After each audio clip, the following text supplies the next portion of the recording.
Rabu pagi, Wakil Wali Kota Palembang Fitriyanti Agustinda mengunjungi eks lokalisasi Teratai Putih.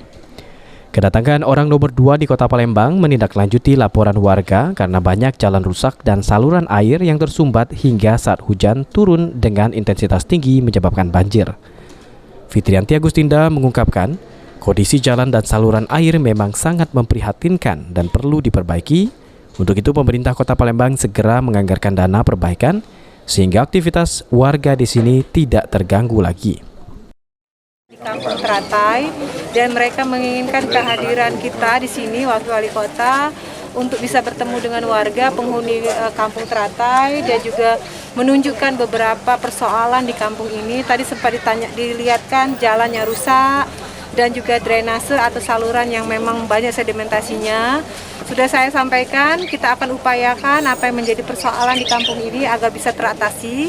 Akan tetapi tentu butuh peran masyarakat, swadaya masyarakat. Jadi kami berharap nantinya juga ada kegiatan gotong royong yang bisa dilaksanakan di sini oleh warga sekitar. Dan tadi sempat kita singgung juga bahwa... Selain itu, Wakil Wali Kota Palembang menghimbau warga khususnya yang tinggal di Komplek Teratai Putih ini untuk rutin melakukan gotong royong dan membersihkan lingkungan. Abidin Riwanto, PAL TV.